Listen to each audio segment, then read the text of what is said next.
हज़रत उमर रज़ी अल्लाह तबारक व तआला अन्हु एक मर्तबा लश्कर के साथ मक्का मुकर्रमा में सफर कर रहे थे, जा रहे थे।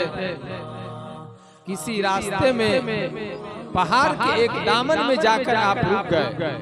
वादी में आप देखने लगे, आपके साथ जो लश्कर था सारा लश्कर रुक गया।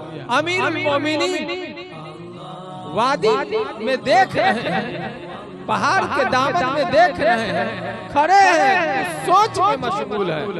गर्मी की शिद्दत है, लोग परेशान हाल है, तंगी की हालत में है, लेकिन अमीरुल मोमिनीन के एहतराम में पूरा लश्कर रुका हुआ था। करीब में जो एक साथी खड़े थे, उन्होंने कहा कि हजरत आप यहाँ वादी में क्या देख रहे हैं? आप रुक गए हैं, आपकी वजह से सारा लश्कर रुका हुआ है। हज़रत उमर रज़ी अल्लाह तबारक व तआला अन्हु हज़रत अमीरुल मोमिनीन ने इरशाद फरमाया कि ये वही वादी है जहाँ मैं लड़कपन में ऊंट चराने आया करता था।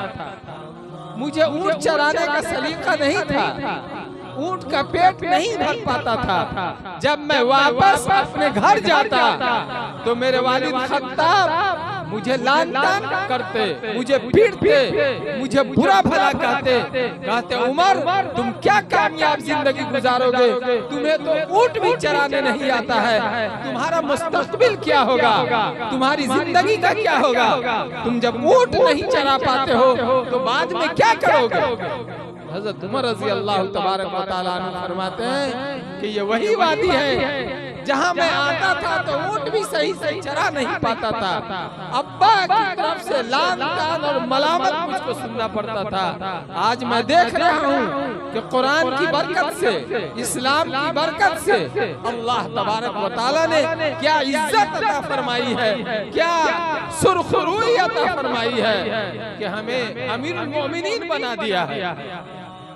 मेरे भाई और बुजुर्गों, कुर्बान जाइए, फरमाते हैं अज़्ज़न अल्लाहु बिहाज़ा दीन, अल्लाह ने जो आज अमीरुल मोमिनीन बनाया है, आज अल्लाह तबारक व तआला ने जो इज्जत और सरबलंदी अता फरमाई है, और आज जो तुम उमर का ये मकाम देख रहे हो, ये सिर्फ और सिर्फ इस्लाम की बरकत है, ये सिर्फ और सिर्फ कुरान की बरकत है और उसके अलावा कुछ नहीं।